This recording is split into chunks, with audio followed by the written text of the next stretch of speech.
à la Suède mardi soir. On vous donne les dernières infos, les dernières indiscrétions compo dans un instant. Juste avant cela, on vous fait gagner, vous le savez, pendant cette Coupe du Monde, la belle somme de 10 000 €. Alors voici la question du jour.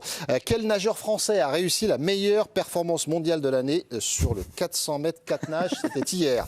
1. Léon Marchand. 2. Le pape Léon XIV. Vous envoyez 1 ou 2 au 7 10 21, 1 ou 2 au 7 10 21. Bonne chance à vous pour le tirage au sort. C'est vous, Metz, les questions là ou pas? Non, c'est pas moi. Celle-là, je l'assumais pas, pour tout vous dire.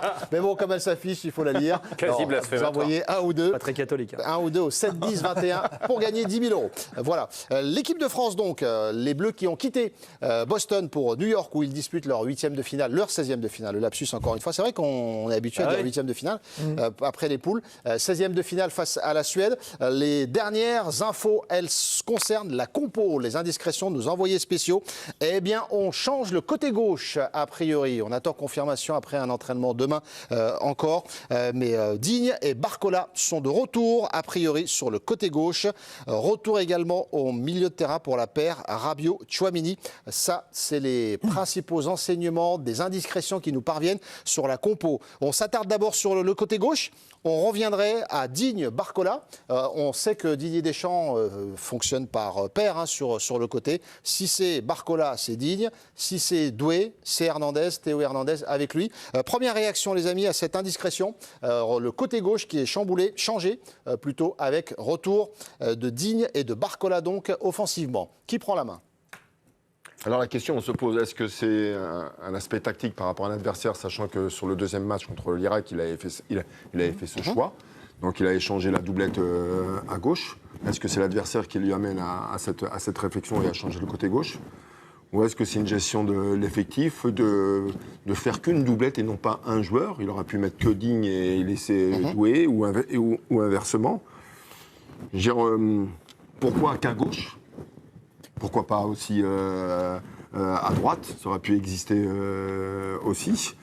Sur l'aspect tactique, je me permets de te couper, Régis, mais c'est pas évident non plus parce que tu sais pas forcément dans quelle configuration va jouer cette équipe de Suède, quoi, tu vois. Est-ce qu'ils vont repartir sur trois offensifs? Est-ce qu'ils vont être à 2? Donc du coup, ça change un petit peu le profil et les attentes que tu vas avoir pour Digne, quoi. Donc moi, ça me paraît assez cohérent de mettre Digne parce que sur ce qu'on a vu Théo Hernandez, le moins qu'on puisse dire, c'est qu'il n'a pas été extrêmement convaincant. Oui, David, il a été un petit peu plus. Je suis d'accord avec toi, s'il s'arrête que sur un seul joueur, mais pourquoi une doublette? Alors, sur le côté gauche, visiblement, c'est parce que le profil de Barcola lui amène de la profondeur. Et donc, il a besoin de fiabilité pour son défenseur latéral gauche, ce qui explique cette doublette. Est-ce que c'est le signe, cette doublette, que c'est Barcola? Non, parce que Digne est offensif aussi. Oui, mais peut-être qu'il est plus sûr défensivement que Hernandez. À la limite, moi, Il est un petit peu moins qu'Hernandez, non? L'association avec Doué et Digne, parce que Digne il double, il passe derrière, et avec quelqu'un qui garde le ballon. Alors que Barcola et Digne, c'est pareil, ils font le même couloir. Je pense que Barcola... C'est pas l'idée de... Barcola apporte de la profondeur et de la vitesse, surtout peut-être un peu plus de vitesse que Doué, dans l'idée où la Suède se pointe en 3-4-3 comme ils ont joué jusqu'à présent. Sauf qu'il y a quand même 2 joueurs majeurs qui étaient blessés, je ne sais pas s'ils seront de retour, Lindelof et Yin, qui est un défenseur central. Est-ce que ça veut dire qu'ils vont rester dans ce système-là? Yin, il est forfait, je crois. Yin, il est forfait, mais Lindelof, je ne sais pas. Est-ce qu'ils vont rester dans ce dispositif-là? S'ils restent dans le dispositif, oui, c'est à peu près compréhensible de se dire, tiens, une fois qu'on a sauté la ligne du milieu, autant avoir le joueur le plus rapide possible sur le côté. Alors, est-ce que c'est pas le signe qu'offensivement, Barcola, il est devant, quoi, qu'il a pris le dessus, et que c'est le meilleur profil pour l'associer aux 3 qui sont intouchables, Olysée, Mbappé et Dembélé? C'est peut-être le signe qu'il n'a pas forcément marqué des points, en tout cas sur le dernier match. Mais tu sais, moi je pense que ça n'a pas grande importance en réalité, l'équipe qui démarre. Peut-être plus les latéraux et les joueurs à vocation défensive parce que tu les remplaces moins au cours du match. Mais là, avec les 5 remplacements, tu as le choix, tu peux corriger tes erreurs, tu peux modifier ta compo en fonction de ce qui se passe, du scénario du match, etc. Là, bon, ce coup-ci, Barcola pourrait démarrer à la place de Doué.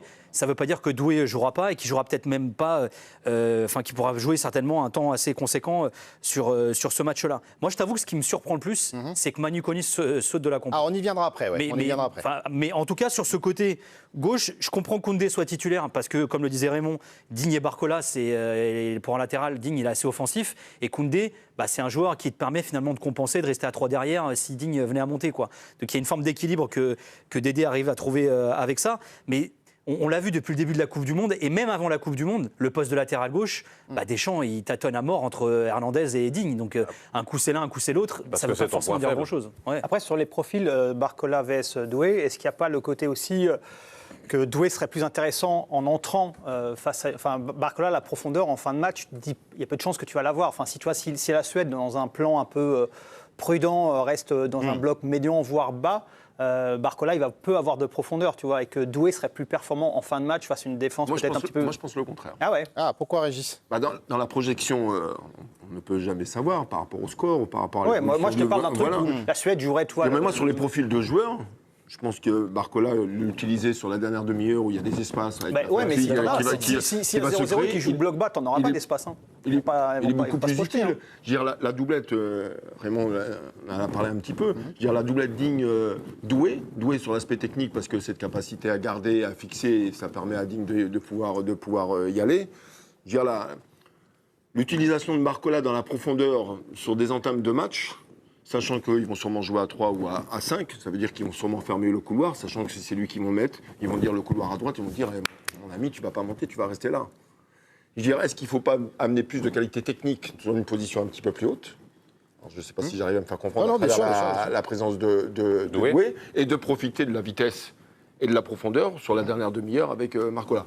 C'est mon point de vue. Je veux dire, s'il y a une gestion à faire. Et est-ce que vous êtes surpris, ou en tout cas, qu'est-ce que ça veut dire de la part de Didier Deschamps et de cette équipe de France de changer comme ça régulièrement de côté, de passer d'une doublette à une autre? La Côte d'Ivoire, c'était donc Hernandez-Doué. L'Irak, c'était Digne-Barcola. La Norvège, Hernandez-Doué. Et on revient à Digne-Barcola. On espère qu'au prochain match, ça sera à nouveau. Qu'on sera qualifié, qu'on va.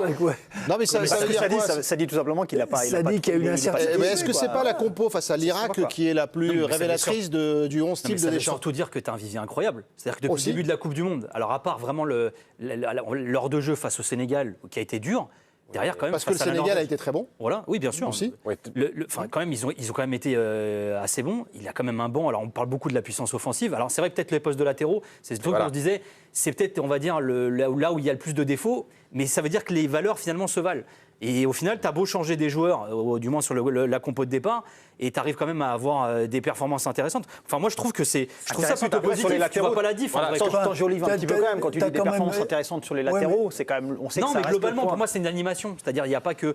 Enfin, c'est toujours difficile de dire c'est à cause d'un tel ou d'un tel. Il faut voir est-ce qu'il compense, est-ce qu'il y a un mec qui compense quand il monte. Enfin, tout ça est très. Moi, quand fluide. on dit la faiblesse, c'est les latéraux, il faut quand même relativiser. Tout est relatif, ouais. Et ils jouent les Oui, deux dans bien sûr. les grands clubs bien sûr, européens. Ils ont bien gagné des sûr, titres. bien sûr, mais des deux on va côtés. dire que comparativement- Si on compare, au potentiel offensif Voilà, du oui, par reste, rapport au reste la de l'équipe, qualité, même. on se dit c'est les moins bons. Mais ils sont dans les meilleurs. Ils jouent dans les meilleurs clubs européens. Ils ne doivent pas être si mauvais que ça quand même. Et on vous rappelle les indiscrétions concernant la compo des Bleus face à la Suède, 16e de finale mardi soir. On s'intéresse en ce moment au côté gauche, qui devrait donc être changé par rapport au match face à la Norvège. Retour de Digne et de Barcola. Donc Barcola offensivement choisi pour affronter la Suède. Et on s'intéressera au changement également au milieu de terrain.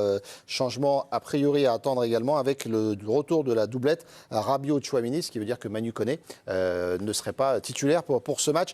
Pour terminer sur Barcola, pourquoi j'ai l'impression que vous avez un peu de doute quand même sur non, Barcola. Bah non, en plus sur ce qu'on a vu non. depuis le début de la compétition, il a Parce fait que là, quand même des- être titularisé là, ça veut dire quand même que dans l'esprit de Didier Deschamps, il est devant. C'est lui le titulaire en puissance, non? Mais il n'y a pas de doute, mais Saoud. Ouais.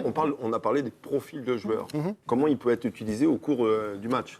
Après, Moi, je dirais même que- les qualités de Barcola, sur ce qu'on il y a a vu même pas de sujet, en fait. Je dirais. Mais dans le match face à Doué, quoi. Pour moi, entre Ouais. les deux, Barcola même est un petit peu au-dessus sur ce qu'on a vu depuis le début de la compétition. Donc, moi, voilà. en tout cas, en ce qui me concerne, j'ai aucun doute sur l'apport de Barcola. Enfin, il fait une super Coupe du Monde. Moi, je n'ai pas de doute sur Barcola. Effectivement, je suis aussi séduit par ce qu'il a fait en début de Coupe du Monde. Je trouve que Désiré Doué offre des possibilités de réajustement tactique un peu différentes. On sait qu'il peut s'insérer dans un milieu à 3. Si à un moment, par exemple, ça devait s'imposer en fonction de la physionomie de la rencontre, ce qui n'est évidemment pas le cas de Barcola, tu peux aussi faire un changement, hein, on est bien d'accord. Mais voilà, moi, je trouve que j'ai une petite préférence pour Doué, mais on l'a dit, là, pour le coup, C'est des problèmes de riches, ouais. sur ce vivier, c'est des problèmes de riches, parce que tu peux aussi te poser la question de savoir si c'est Cherki au lycée. Enfin, tu peux te poser des questions à tous les postes devant, Un sans petit te peu dire moins, on va visiblement. diminuer Cherki l'équipe. Olysée en ce moment, un petit peu moins. Oui, mais regarde, mais finalement, à part Mbappé et Dembélé au Élysée, et on va dire la charnière, et encore parce que Saliba a été blessé, au final, tout change depuis le début et sans qu'on voit franchement la différence. Et encore une fois, même si tu changes, tu réajustes en cours de jeu. Enfin, il a quand même une équipe, il a dressé une liste d'aider là, c'est même pas de la gueule, c'est incroyable quoi. C'est fou. Le potentiel offensif qui fait énormément Et pas que parler à offensif. l'étranger d'ailleurs. Ouais. Mais, l'équipe de France qui fait peur, on le verra un petit peu plus tard. Les commentaires à l'étranger sont absolument dithyrambiques. Et l'équipe de France qui est placée comme la favorite de cette Coupe du Monde, on y viendra dans un instant. On écoutera également Didier Deschamps. Il y a une causerie. Régis et Raymond, vous ne direz pas qu'elle est banale et qu'elle est nulle la causerie. On va y revenir. Voilà, on va y revenir après, dans un instant. Mais on va découvrir les changements de la part de Didier Deschamps depuis le début. Qu'est-ce que ça dit, ces changements match après match? 3 changements, on va les découvrir ensemble. Après le premier match face à la Côte d'Ivoire, France-Irak, 3 changements. Et puis la Norvège, 4 changements. Mais c'était un match de poule avec une qualification qui était déjà assurée. Et pour la Suède, 4 changements également. Qu'est-ce que ça dit de ces changements-là Est-ce que c'est un confort pour Didier Deschamps dans la gestion de cette Coupe du Monde et de ce groupe où là, il change, mais ça roule, et ça gagne, c'est parfait. C'est un confort énorme. Les changements sur le côté gauche, on vient d'en parler. Mais l'autre secteur qui change, c'est le milieu de terrain, avec une fois Rabiot-Chouameni, une fois Koné-Rabiot, une fois Chouameni-Koné. Et là, retour de Rabiot-Chouameni donc, si l'on en croit en tout cas les dernières informations qui nous parviennent. Donc c'est la preuve qu'en fait, il a un effectif qui est tellement complet qu'il peut interchanger, qu'il peut gérer le temps de jeu. Le temps de jeu, on en parle souvent en championnat, on en parle un peu moins dans les grandes compétitions habituellement. Là, elle est plus longue, il y a un match de plus. Donc, il y a peut-être cette notion-là. Et c'est vrai que c'est un luxe extraordinaire. Après, au milieu de terrain, il y a peut-être aussi une typologie. Peut-être qu'il estime qu'à ce stade-là, il y a plus besoin de l'expérience de Rabiot-Chouameni que de la jeunesse et de la fougue de Koné, qui coûte parfois des pertes de balles.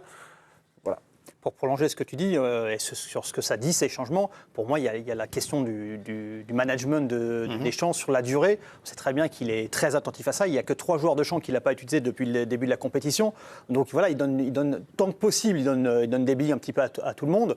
Et je pense que dans sa tête, au-delà évidemment des considérations tactiques, des profils, de l'animation qui sont évidemment prioritaires, il y a également le fait de se dire, la compétition elle est très longue, j'ai besoin de garder tout le monde, je sais très bien qu'il va y avoir de la frustration à gérer, des égos, des joueurs qui ont besoin de temps de jeu. Donc moi je pense qu'il y a de ça aussi qui rentre dans sa réflexion. Oui, mais ça c'est possible parce que l'écart entre les joueurs est tellement minime que tu mettes l'un ou que tu mettes l'autre qui va te dire qu'il y en a un On qui n'est pas dans les fameux coiffeurs qui avaient même peut-être un peu de dur, chance. d'ailleurs, Quand on regarde bien, il a changé que sur les 3 joueurs. Il n'y a que 3 joueurs qui ont changé. Il y a le couloir à gauche. Et le Koné. milieu. Et en défense centrale, il a été blessé. Après, les autres, ils ont joué un quart d'heure contre la Norvège, Mateta, tout ça, ils ont joué que. Donc, il y a quand même un groupe de joueurs avec un temps de jeu quand même qui est assez limité. Il tourne avec 4 joueurs, avec 13-14 joueurs aujourd'hui, en fait, dans son esprit, sur la base d'une équipe. Et d'ailleurs, ça en dit long sur la liste qu'il a fait au début. Peut-être que certains profils, il a décidé de les prendre parce qu'il savait que ce seraient des profils qui ne poseraient pas de problème à ne pas jouer. Parce que Warren Zaïre-Emery, N'Golo Kanté, de ce qu'on voit là, ce pas des coiffeurs, c'est des fleuristes à ce niveau-là. Ils seront là pour décorer. Alors, N'Golo Kanté, information que nous confiait nos envoyés spéciaux également. Petite alerte au genou pour N'Golo Kanté.